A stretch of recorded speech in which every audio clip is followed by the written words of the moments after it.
Hey, welcome to Black Woman Leading the podcast. I'm Laura Knight, your host and the founder of BlackWomanLeading.com. Today we are talking about reframing responsible AI with Dr. Brandeis Marshall.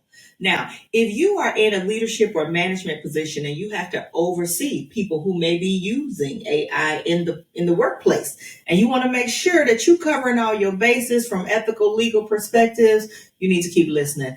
If you want to get some insights for yourself and your own personal usage that will support you to make sure you're using these things, these tools responsibly as well, then you need to keep listening. Let's get into it.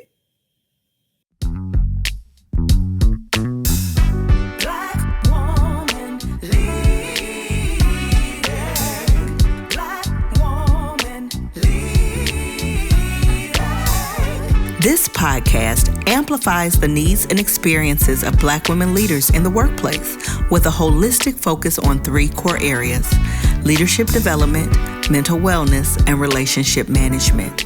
Our ultimate aim is to help Black women learn, heal, and grow in their leadership capacity.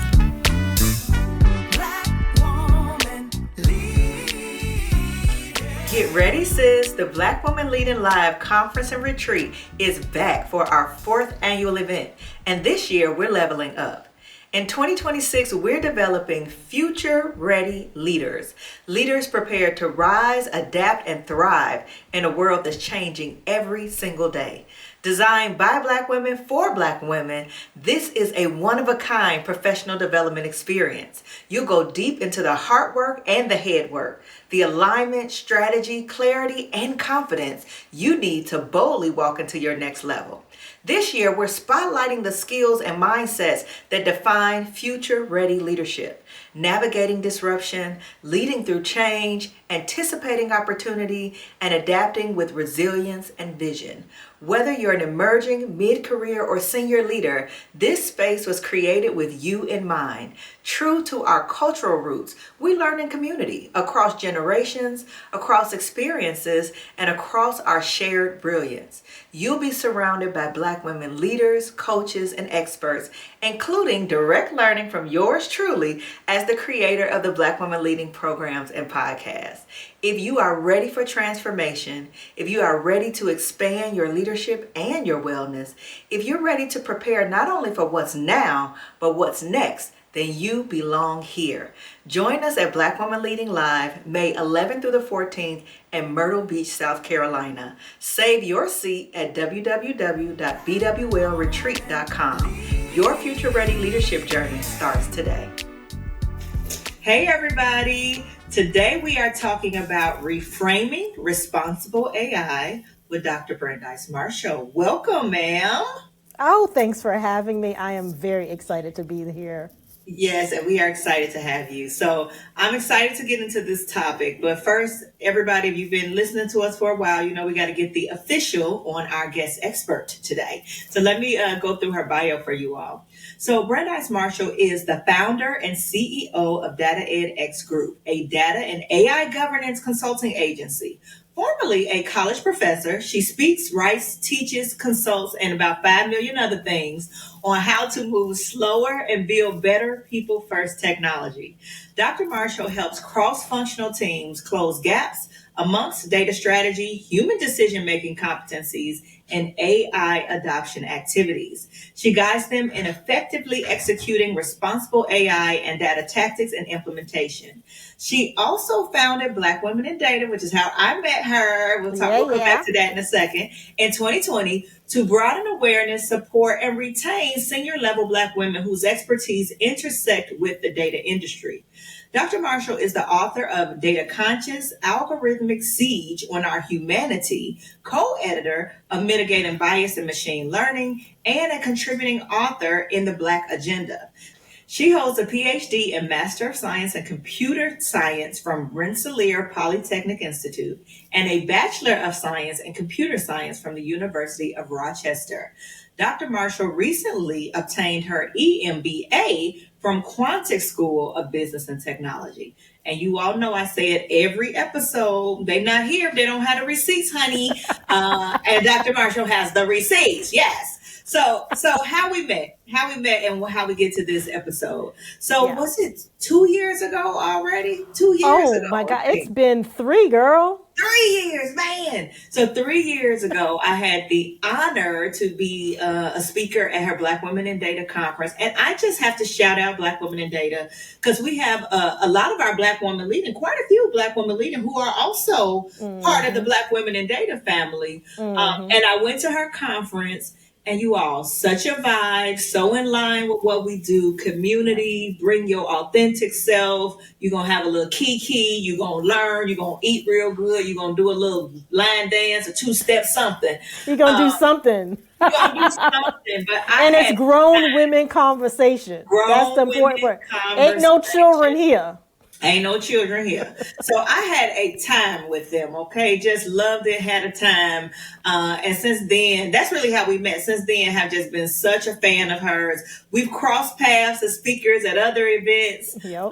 here and there, and I'm just a fan. So that's why she's here. And since I met her 3 years ago, it's been like, okay, we got to do something on this podcast. And finally, the stars aligned. So love that. But this topic of reframing responsible AI, as you heard from her bio, I mean, AI is what she do amongst Yeah. other things, okay? Amongst other things. But what I really wanted to talk about, right, because, like Dr. Brandeis, her organization, they're all in data. All our people are not in data. We all over, Right. we mixed, right? But what I wanted to talk about is this twofold, right? Because AI is everywhere. We hear it everywhere. And it's been here before it's popular now, but it's popular Yeah. mainstream now. And I wanted to talk to her from two angles. One, quite a bit of you all that's listening are leaders, managers, and you're overseeing either people, a process, or initiative that is using AI in some way in your organization. And you need to know some things as a leader that's overseeing those processes, people using those tools. So I wanted to get her insight on that. But also, as users, personal users, y'all know y'all using AI for them emails, the snapback emails that you trying to be professional, the LinkedIn posts, and every other thing we got going on.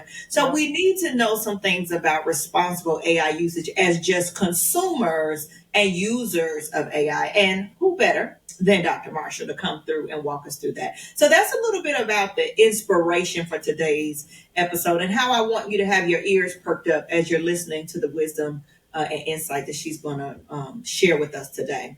But before we get into that topic, I always have to ask all of our guests, what does the phrase Black woman leading mean to you? And I shared about your bio, but from your own, the uncensored version, whatever you want to give us, share a little bit about your journey as like a real Black woman leading and how you got to this work. Yeah, my real journey is one of success. That is what Black women leading is success with pressure. And we're all feeling the pressure. Yeah. And that pressure is to do the right thing, to be excellent. And some of us are trying to figure out how to navigate aggressions in many different spaces. And so us leading is leading with grace, even when under pressure. Yeah. So that's what I believe it is. It's really trying to stay true to yourself and your own integrity while Yeah. trying not to pop off on somebody. Hello. Because they You need said to bring pop my up here authentic and- self. Come on, bring it in the room, ma'am. Yes. She is welcome. So you sometimes you be doing a side eye, and Yeah. there's conversations that I've been in on Zoom or in person where I've seen a Black woman struggling and I'll send that message. Yes. I got you. Right. I understand. And then this. they're like, their shoulders kind of relax. Yes. Their jaw kind of unclenches. But that's what Black women leading sometimes looks like. And Yeah. recognizing it in each other and giving each other that space for grace. Yes.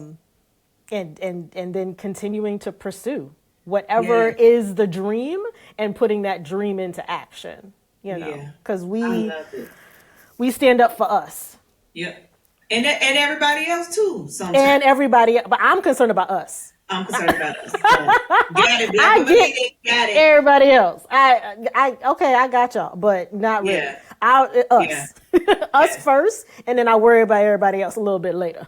Yeah, yeah, yeah. Now you used to be in academia, and you're Yeah. doing a lot of consulting and some Yes. training and stuff too. Tell us a little bit about what that kind of What that transition looked like. was. Yeah. I had a professional abuse situation in academia. I won't go into all the details because that would literally be a whole like therapy Episode. session. But at the end of the day, I realized that I was no longer making the impact I wanted to make in the classroom. So I needed to transition. But here was the problem. A lot of people who transition into entrepreneurship tend to be in corporate. I was not in corporate, I was in academia. So Yeah. a lot of the work that I've done is very scholarly, it's head work, right? Yeah. It's brain work. And to make the transition, I didn't have a model or an I see. example. And so it took me a few years to figure out how to make the transition because honestly, corporate sees my PhD as like a deficit because they're like, oh, she can't put it into practical terms. Yeah. She can only do educational training. So making that transition took me a few years of side hustling in order to build up the speaking. So I do keynote speaking and panels, and I also do workshop facilitations and trainings. I also have 4 LinkedIn learning courses now. As said in my bio, I have 2 books now. And so what I've been doing is been able to make that transition from here's the theory and let's make it actionable. Let's Yeah. now get the implementation done. So that was really my journey, was figuring out how to entrepreneur from Yeah. academia. Because there Yeah. is no model, because there is an expectation that you're going to give for free. Yeah. Or And that I you're was gonna like, stay in nah, academia forever. Yeah. Yeah. give me the dollars that you be giving these other people who happen to be in corporate that has the same amount of information or Yeah. even less information than I do. So that was the journey. As I said, Yeah. there's a lot of mess in there, but long story short, That's another book. You need to that's record another another book. book for that one. That's Yeah. yeah, no, that's another book. But long story short, I was undervalued and underappreciated. And I realized that I was running myself ragged. And I Yeah. needed to stop doing that for my own sanity. And COVID was the tipping point.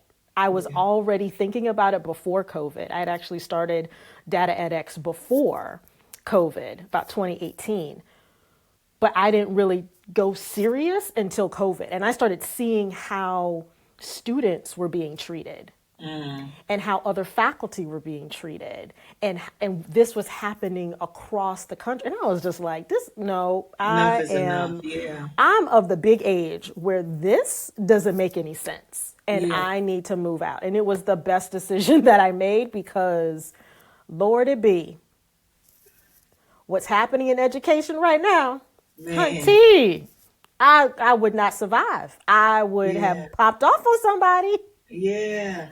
But you know what? You said something, and I want to, this is not our topic for today, but since you said it, we're going to dive into it. I just want to look, touch it because this is going Yeah. to help somebody.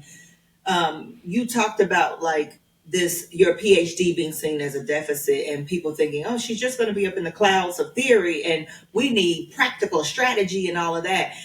Was that was that just a perception that people had? Was that an exercise that you had to shift your language when you went Yeah. into more of this consulting work? What was that transition like? Because somebody needs to hear that piece. Yeah, it was definitely shifting my messaging Okay. because the technical terms that I use could not be the terms that I use with business folks. And in fact, I still have not plugged in to corporate the way that I want to. Yeah. I'm more on the learning organizations and nonprofit and Yeah.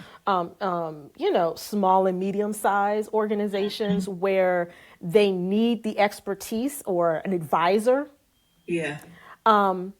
So they're big enough that they need an advisor, not too big to think that they can find it in house. Got it. Got it. Yeah, and I because think they that's do. important. They think they got it in house. I'll be like, who are you? What they do? What? You ain't No, got that it in ain't that house, ain't it. but you wouldn't have called me. Yeah, Exactly. I was like, that CTO ain't a CTO. yeah, yeah, yeah, You need a yeah, CIO and you got a CTO and you need yeah, a chief data officer. Like yeah, y'all don't understand the difference. So yeah, nah, y'all playing. yeah. But this is good that you brought this out because I think a lot of times when people are transitioning, or even now in this season, we're seeing a lot of people keeping their job but picking up, right, some Mm-hmm. side consulting things or project based things.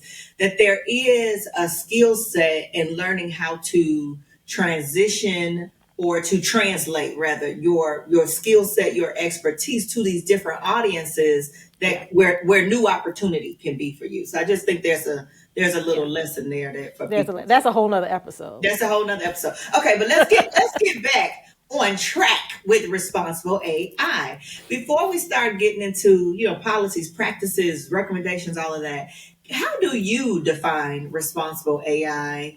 And the title of this episode is reframing Mm-hmm. responsible AI. Like from your vantage point, what's the reframe that's needed in the context of like what's happening in this evolving workplace today?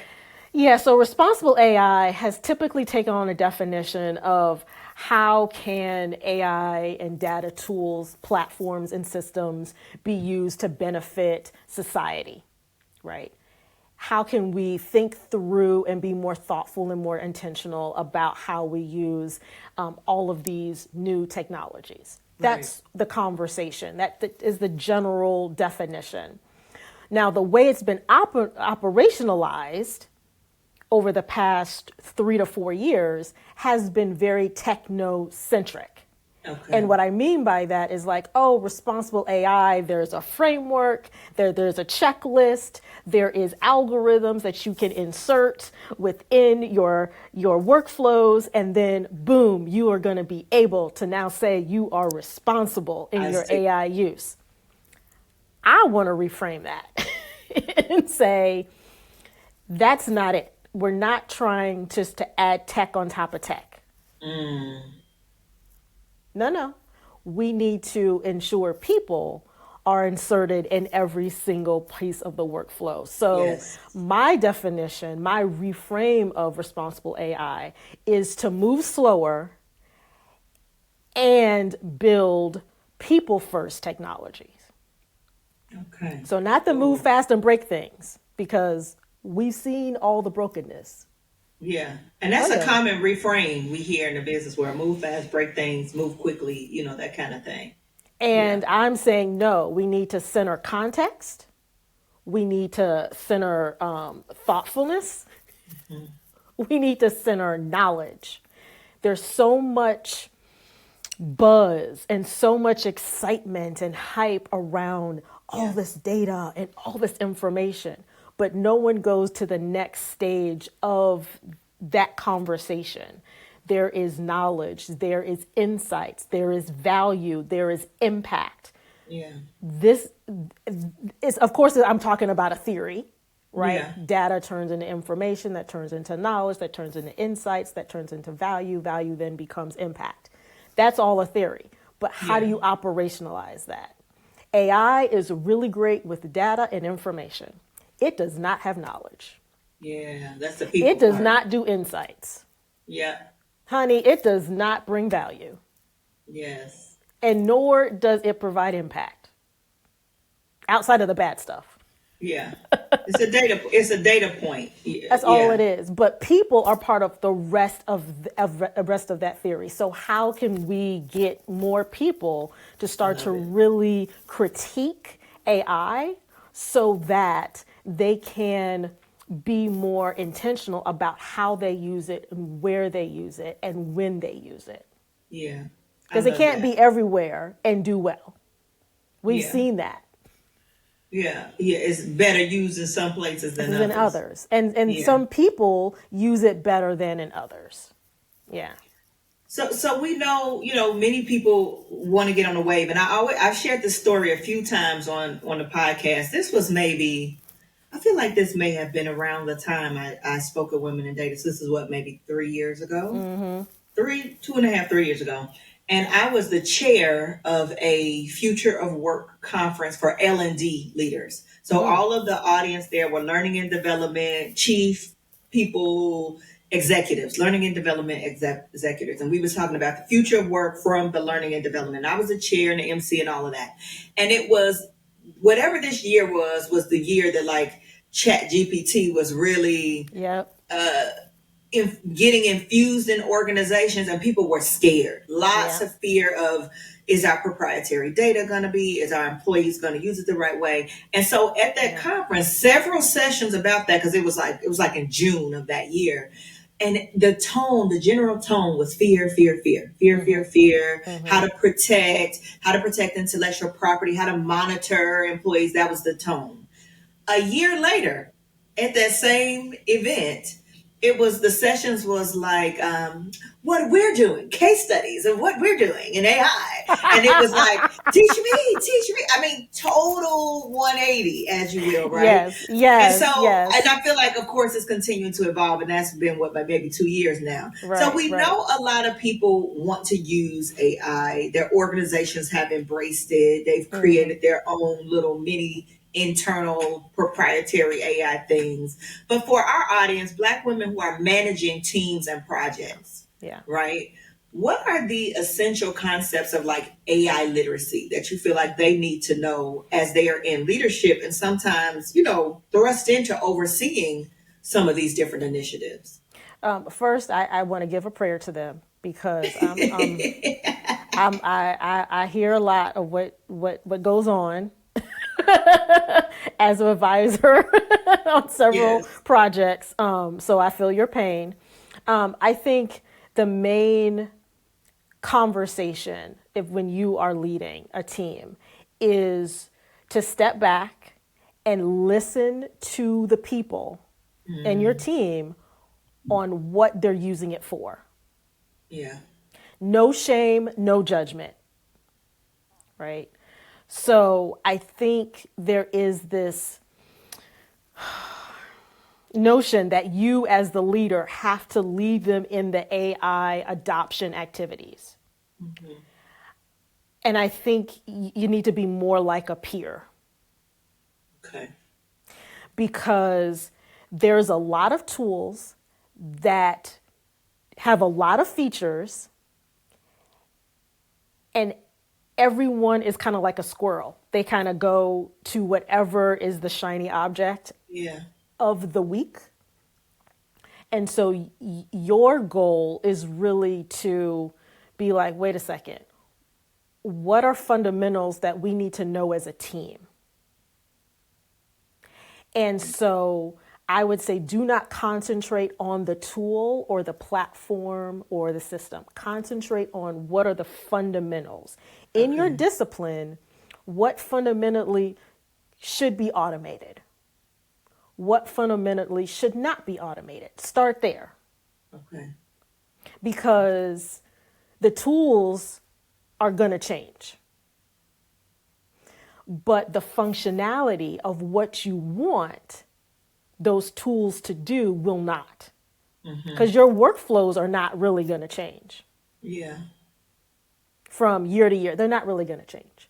But which tool you select or what service you select as a leader may change. But you need to know critically as a leader in charge of a team, what are the features that are most important to make sure there's the least amount of disruption to your workflows. So the insight they're looking for, like you said, what should be automated, what should not be automated. If I'm having these conversations with my team and I'm seeing that they are using these AI tools for things that should not be automated because it misses the insight, the human eye, the knowledge piece, then that gives me a spot to intervene. Or what would you recommend if I identify this shouldn't be automated? That needs your knowledge oversight, but you are just spitting out something from the tool. Then what am I doing as a leader there? Then what you're doing is you're identifying this is where the error happens. This is where AI is not helping you. Okay. This is where AI is causing the team more work. So that's when you as a leader start saying, okay, here's where the issue has come in, and here's the cascading result. Okay. right? So we Which need that dialogue to be able to see what people are doing in doing their it. own workflows and their own personal time. Exactly. Yeah. Because not everything can be automated. And Yeah. sometimes automation interjects and intercedes in places where we don't want them to. Yeah. Creates, because AI does hallucinate, it does lie, it does create Yeah. things, good or bad, accurate or Yeah. inaccurate. And so you have to be able to start to put in a layer of what is the human oversight, what is the contextual knowledge, what is the situational awareness that you need to make sure your team is up to speed on. Yeah. Yeah. Not And just making sure that they have some PD. yeah, and that they're kind of crossing off hitting the metrics and crossing them off. Because we've seen some of these, you know, popular examples where something went out that was very important, and it was like, some media or somebody fact checked something, and it was Yep. like, how did y'all miss that? But my own funny little personal example I had the other day, I was interviewing someone else on the podcast, and they were talking about how they used just Chat GPT to really amplify their short bio, their speaker. And I said, okay, I like my short bio, but let me go and put it in there and see, maybe it gives me, especially since I've been using it, it has a Yeah. lot of data points about me. So I put it in there, and it was so funny. The updated bio was great, but then it had like, she's been featured in, and it had a lot of these different media things. And I'm thinking like, well, dang, have I been in there? Then I didn't realize. I know I've been up to this for a while. And so then I said, can you provide the links of where you saw these other? Because I'm thinking maybe somebody is mentioning Black women leading in these things, and I didn't know. So I'm Right. like, can you provide the links of where you saw these media spotlights so that I can know and we can put them on our website? Right. And then it was like, oh, that was just an example for you. It was like, I lied. Let me try to clean this up. That was just giving you a space filler, but it was integrated so seamlessly in the updated bio. And I'm like, imagine if my VA, if I Right. had asked them to do that, they produced it, they sent it to somewhere where I'm speaking and I'm on stage and they're like, she's been on the cover of Times Magazine. And I'm sitting there like, what? Right? So funny little example, but it's speaking to It's very exactly what you're real. And saying. and Yeah. because your name is more common than my name, Yeah. it's more likely to happen. Pulling somebody else's stuff, okay, that was on the cover of Times, right? but a lot of these organizations, I'm seeing even some of our corporate clients, some of them now are coming up with their own kind of responsible AI policies, but I would Yep. say the majority of them do not have a streamlined organizational policy. So No. we talked about kind of navigating with your team, but is there some like, what's the risk here when our organization is not really guiding us? Like, what should we Listen, be thinking about from legal, ethical, whatever? Lord have mercy. There's so much to think about on the Yes. organizational side, and so many organizations are lacking. And that is because there is no federal regulation.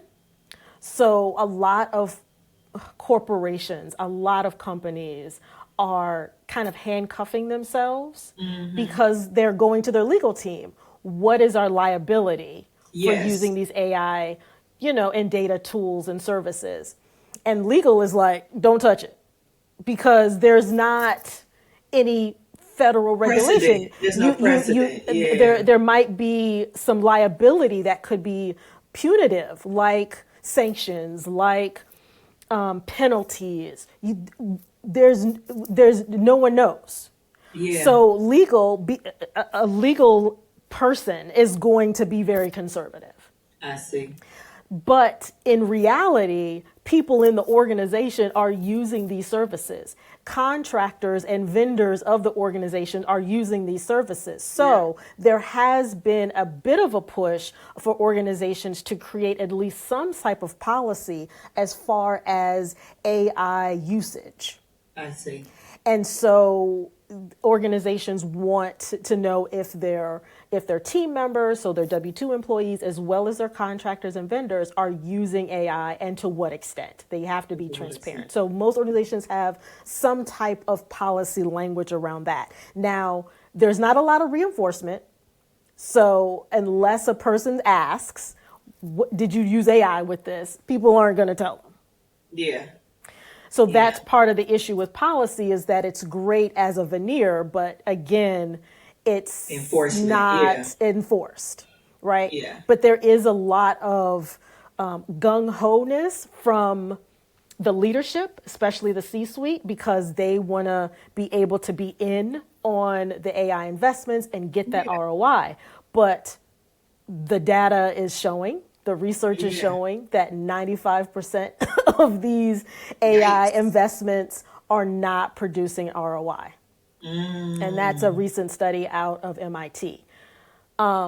So there has to be a better conversation, a more tailored and customized conversation that organizations need to have. I think it does start with a products team. It does start with the services team. So yeah, you're on the asset side of the business having these conversations, but then it cross over to the HR team and the comms team and the PR team about how you message what those services are, how much AI use is being done, and what those AI products produced by the company actually are doing. So documentation is really important. Yeah, that's what I was going to ask about documentation. And transparency is very important. And that's what I do my best in order to guide companies, is to say, listen, be transparent. Your user base is going to stick with you if you're just honest with them. If there's an issue or a problem or you've done a hiccup, let them know. Listen, we relied on a service. That service did not perform the way we thought. We are now trying to do our best to remedy that situation. People can get over it. But it's when you don't say and then you try to cover up that then you lose all type of cred. Yeah. Yeah. And so that's the problem. Oh, okay. So if we go back to that, like that individual manager that's having those conversations with the team and seeing what they're doing and what we should be automating, what we shouldn't be automating. Yeah. And my organization doesn't have any structure, guidelines, guardrails. Is there anything I need to be doing with that information? Is it just kind of documenting it for the future, just to make sure whatever risk I need to mitigate that I'm doing that? Yeah. It's a CYA moment at this point, because it's the wild, wild west. So you need to CYA, and you need to tell your people to CYA. This is why documentation is so important. You want to track the performance of any type of tool you are using that is part of your workflow. You want to at least every quarter, at least track some type of performance. Is it performing well? Is it not? Is it catching errors? Is it not catching errors? Is it accurate? Is it not accurate? You have to do this as a leader. Yes. Keep the documentation, because you never know when your manager, and black women, when they want to have a fall person, they pick a black person. And they love picking a black woman who is educated, who is in a leadership position, in order to try to drag. Yeah. Well, they should have known. Well, it's their team. Well, they should have done. We asked for this. You know how that goes. Yeah. So if you have that information, then you can provide the receipts. I say you got to Omarosa them. Receipts. And if you don't know what CYA is, cover your bleep. That's what that is, okay? Cover your bleep. And Omarosa did it very well. That's why she is a verb to me. Yes. In that respect. She's just a verb. Just you Omarosa the situation. And what the best part about doing the documentation is that then your team starts to really become critical thinkers as well when it comes to AI tool use. Because then they're starting to now be able to compare these different technologies. So again, it really does offload some of that work that originally was on you, and it gives it to your team. Yeah. Because now when your team comes and tells you, oh, I want to substitute X tool for Y tool in the AI space, now you can go, well, compare and contrast them for me. Yeah. Why would I spend the money on this one and not on this one? How do they relate? What is the trial period? How do we know that it's going to be seamless? Then you're starting to really build up your team. And as a manager, as a leader in particular, you're trying to groom your team to take over because you're trying to move up yourself. You don't want to have all these people under your direct report and you stay in that position, because that's the other thing that we do as Black women. We got everything on lock. The doers, as I The call doers. Them. We're getting it all done. Yeah. Right. We're busy making sure everyone is taken care of. We got our team together and we don't think about our own career trajectory. Yes. We want someone to take in one of our team to take over our job so then we can move up or move out. Because sometimes we need to move out.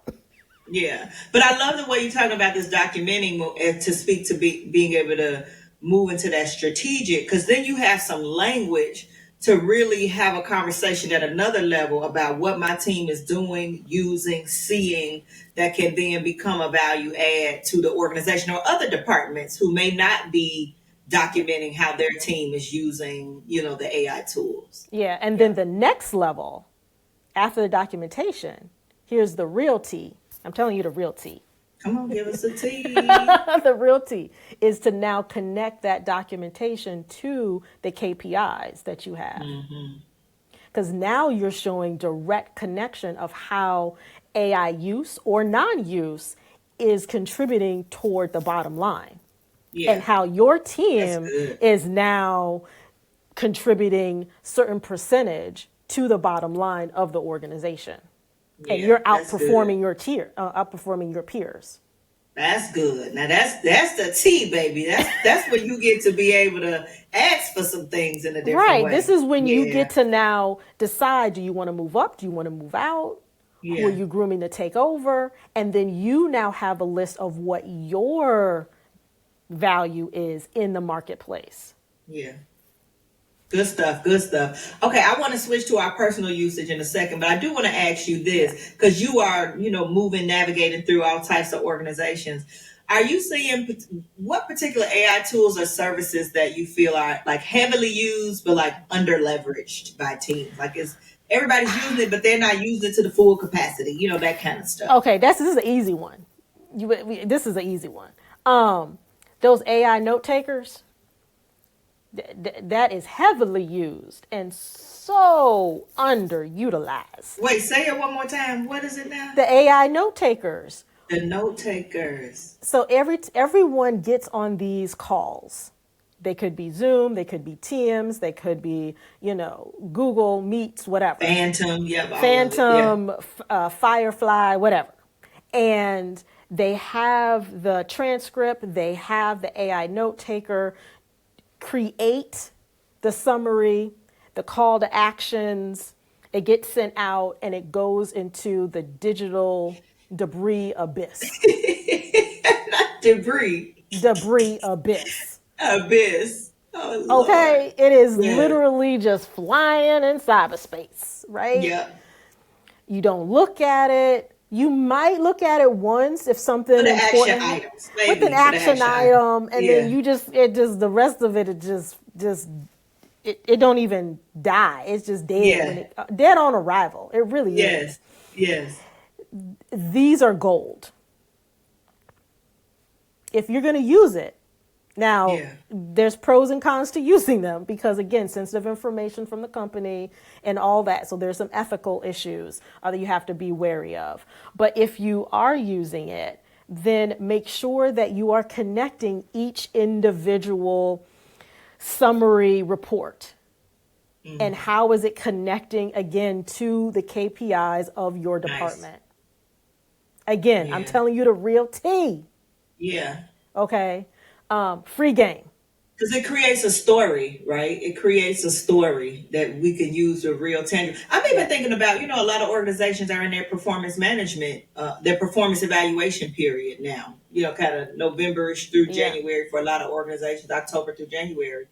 Even as a leader, when you're asked about your team and to be able to go back and connect the dots and think of real tangible examples of movement on the metrics, Yeah, I just because that could be rich there too. exactly, Yeah, because the CTAs that it comes out with, those items should be in the agenda items of next time. yeah, But you got to do that manually, yeah, because guess yeah, what? AI doesn't do that. yeah, You have to do that connection. You, yeah. as the leader, have to now say, okay, I told my direct report to do these two things. Did they do them? Did they get done?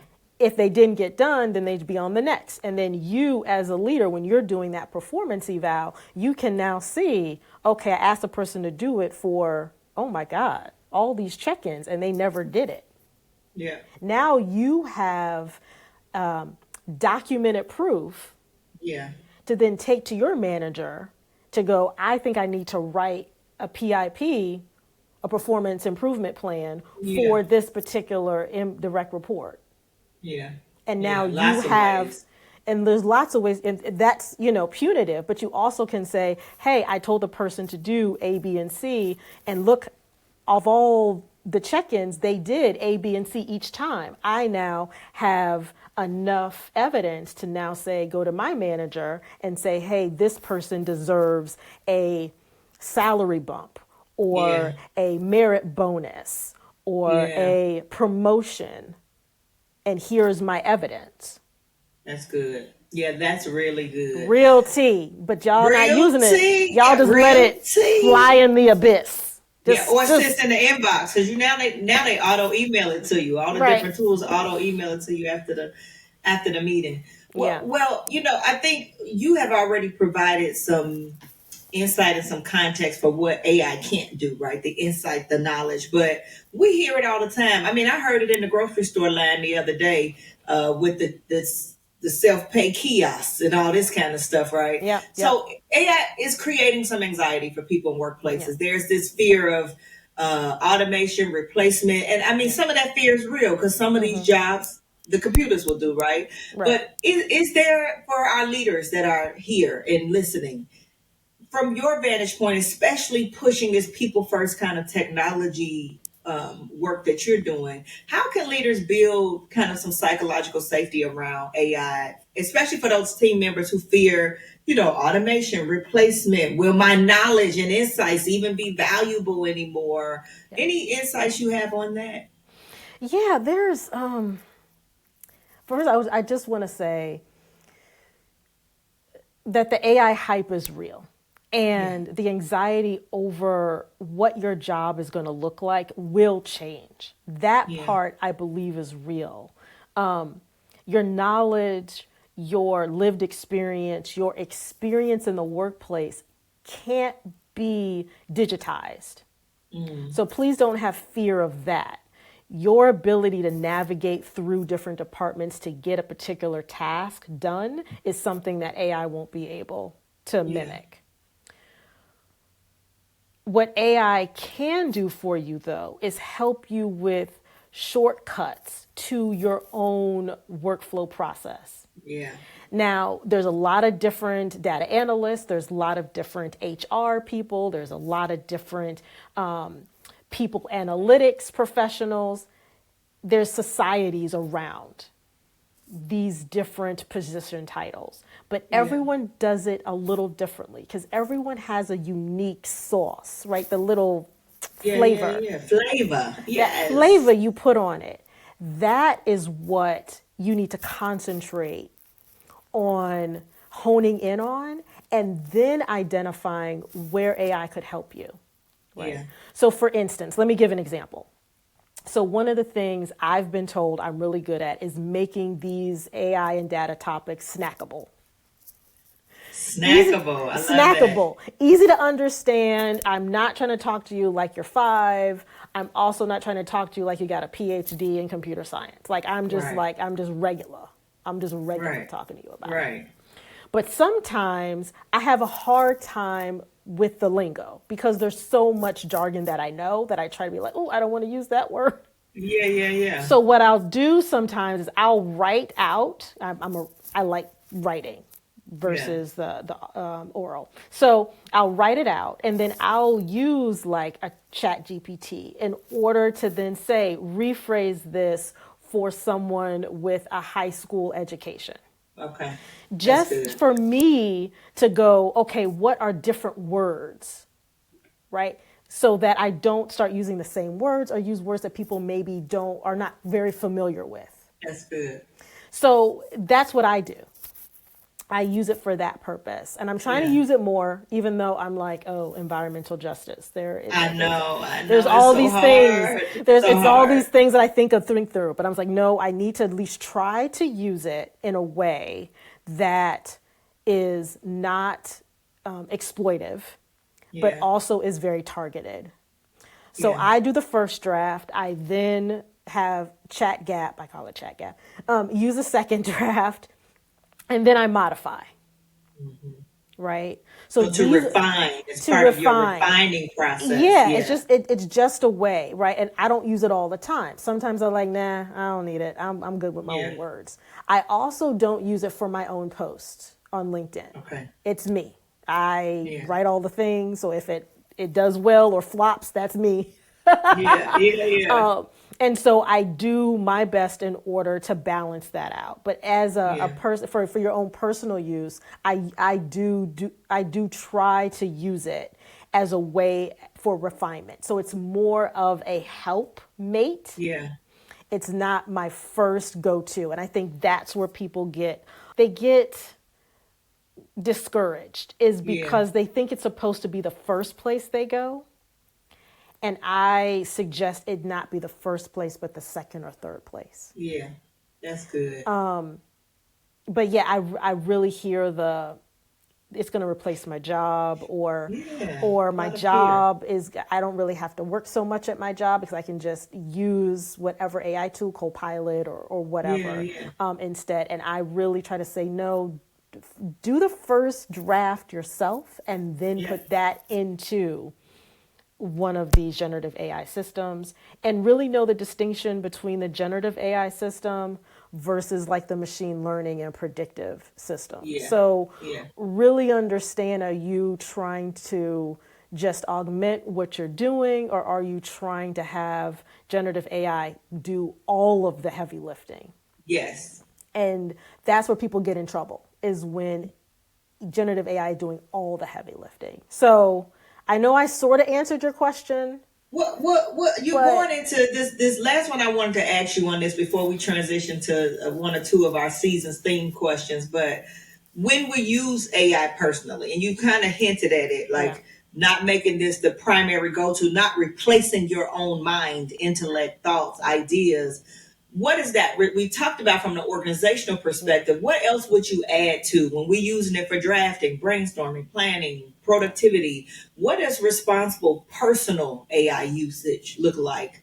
If any additional thoughts to add to that? I think the only additional thought is really stopping and say, do I need to?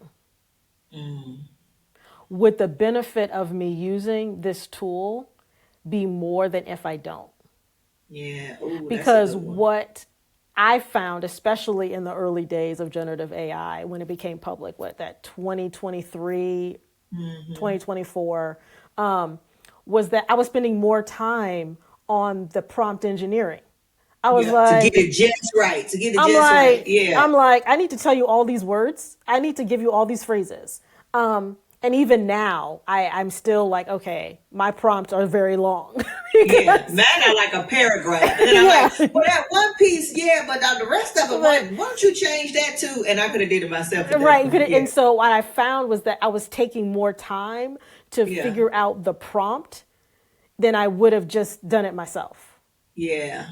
And so really sitting with the question of, do I need to use generative AI to do this thing? Now, for emails, when you're ready to pop someone off and you need a generative AI to make it professional, because we as Black women spend too much time on our emails. Like we'll spend 45 minutes on an email. Delete, exactly. Right? And so, yes, For the emails we about ready to pop off on somebody, yes, use Chat Gap, Claude, whatever, Yeah. in order to make sure you don't spend 45 minutes refining and wordsmithing an Yes. email to make it professional because you're not trying to get fired. Yeah. Yeah. Yeah.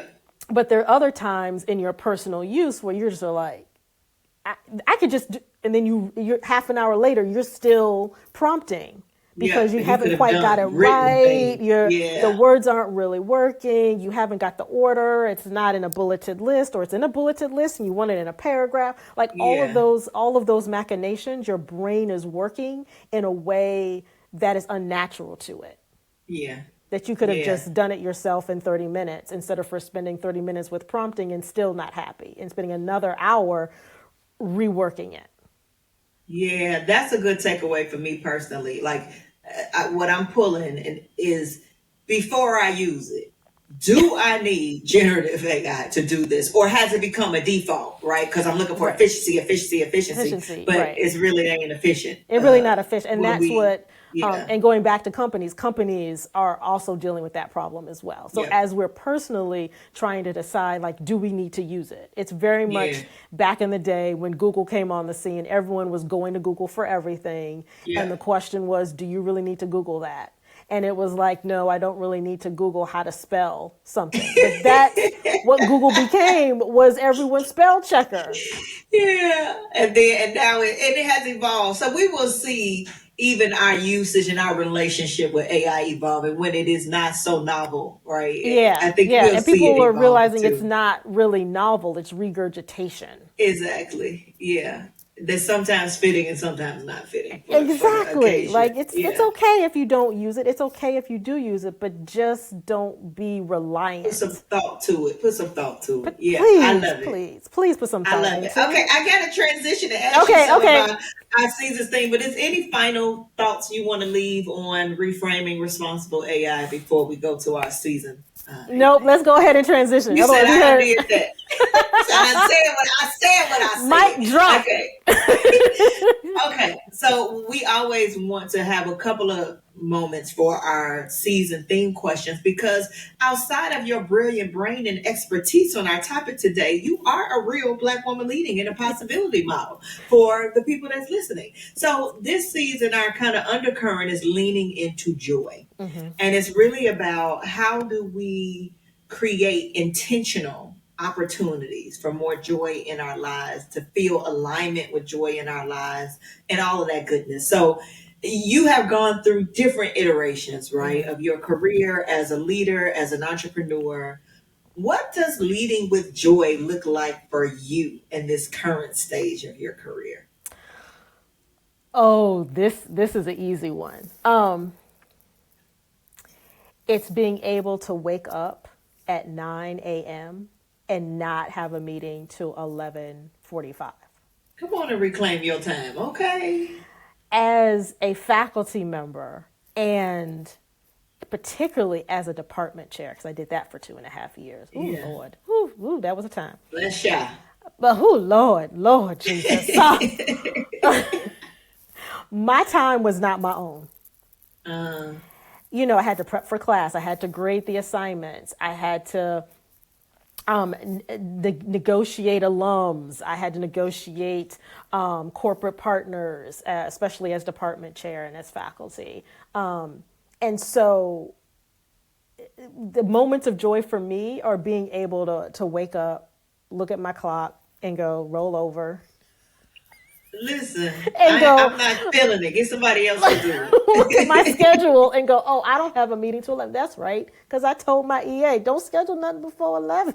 Yeah, I love And that. then I don't have more than 3 meetings typically in a day. Okay. And I have time in between meetings. I also say I need at least 15 minutes between meetings. Okay. So So that's, crafting that. yeah, so Yes. it's not the, people, I like to say I do vacations and I have a little drink in a day. No, it is a full life Yes. routine change that has Yes. helped recalibrate my whole nervous system. Man. That is joy. So when I'm sitting there and my husband and I are just chilling and we're watching reruns of whatever show, Yeah. that is like, okay, yeah, yeah, I work for this. My This ancestors is are life. happy. My ancestors are Yes. happy because I'm sitting on my tuchus, and my Yeah. brain brings in money. Okay. Yes, I love it. Now, has that definition of joy, because now it's about controlling your time and really Yeah. being able to craft that how you want to be spending your time. Has that definition of joy shifted over time for you? Oh, most definitely. Yeah. Most definitely. Because it used to be, oh, I get up and talk to people that I really, and work Hmm. with people that I want to work with, which is still joyous for me. Yeah. But now it's more or less like I get to like make dinner Yeah. and don't have to be rushed. I can start thinking about dinner at 4 p.m. Yeah. We can use the foodie. We can decide to go out. Well, bring it in because we don't want to be out there with the people. Yeah. But it does get redefined, Yeah. and being able to go, hey, we can go on a cruise, Yeah. or my one of my parents will call and it'll be middle of the day. Yeah, what's up? Are you busy? What Okay, you for all the need, mama? mamas, what all the mamas out there, when you call your children and say, "Are you busy?" They are never busy. You are their Yes. parent. Yes. Yes. So I Yes. tell my mother, like, you call, I'm answering. Like Yes. and no matter what, unless I'm literally in the middle of a call, I am going to be picking up and then saying, "What Yeah. do you need?" Or "What's going on?" Or "Oh, you were thinking about me. Cool, I'm thinking about you too." Right. So Yeah. having that to me, it's like the connection with people, the connection with family. That has been what's been redefined as that's more important than everything else. I love that. Okay, or if you like my mama and you say, "Yeah, mom, I'm about to jump on the meeting." Okay, I know you're busy, but let me tell you this real quick, and then she talked for 30 minutes anyway. So it don't matter if you busy or not, because I ain't gonna hang up on her. But no, You show not. She know where she she ranks. listened to all the episodes too. Hey, ma, I love you. Okay, so last thing, what's something, an activity or something that you've been able to infuse in your life that's really bringing you a lot of joy in this season? My bestie and I were taking dance classes, soul line dance classes at the Eee, local rec center. So it was that's super fun. fun. Super. We were, boots on the ground. We were Tamiya dancing. We were Okay. we were learning all the things and not learning something. We were like, that's too many steps. You just Nuh-uh. was moving. You just was moving on some We of the were stuff. just we were gliding. There were some dance we were Yeah, gliding. Other dance we were like, nope, nope, doing we too ain't doing much. that one. I love it. I love it. I love it. I love it. So fun. This has been so amazing talking to you and just hearing your Yes. insights on this. How can people connect with you outside of the podcast and anything special you have going on they should know about? Okay, so I always have a lot of stuff going on. So Yes. the best way to connect with me is via LinkedIn. Just type in my name, Brandeis Marshall. You will connect with me, and you get to see all the current things going on. But of course, I have to promote Black Women in Data Yes. Summit. It is happening. Yes. Yes, it is happening September 18th through the 20th in Atlanta. So come on out, come through. Registration is open. It is year Yes. 5 for us, so we're going to do Whoop, it whoop, up. whoop. I love So it. get your ticket because it is going to be a time. So that is all. Please come because Yes. you will be fed well, you will get great knowledge, and you will get a reprieve because there ain't no shore in there, and it's Yeah. only 125 people or less. So you Yeah. get to just really It's a relax, and vibe. it's a vibe, and the beds are super comfortable in the hotel. So even if you're local, come on through, get the hotel room as well. Yes. So definitely that one. And then, of course, for those who are interested in all of my data expertise and that data governance side, please come out and join Unaiable Society. So the links will, of course, I'll share with Laura Yes. and We'll her put them in the team. show notes. But it is a private community that is just for people to vent as well as to share what they're doing with all of these tools, what's working, what's not working, where they have questions. And then I share Yeah. once a week something happening and give It's my always something commentary. happening. There's Yes. something happening. Yeah, I think the last thing I shared talked about the AI bubble bust. It was a recent one where I was just like, yeah, it's going to bust, y'all. So gird your loins. So if it has Okay. not busted yet, hold on, it's coming. It's It's coming. coming. So be prepared. Yes, be prepared. I love it. We'll put all these links in the show notes, and you all Thank you. definitely make sure you connect with Brandeis. She's doing some amazing things, her and her team.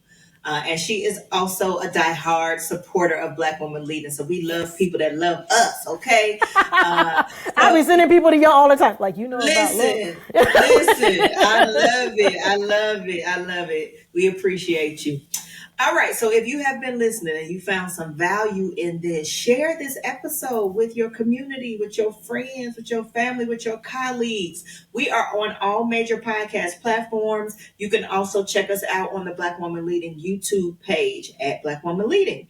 You want to connect with us on socials? We are at Black Woman Leading, and woman is singular, on YouTube, Instagram, Facebook, and LinkedIn. And you can also check out our website, blackwomanleading.com, to learn about our programs, events, everything we have going on.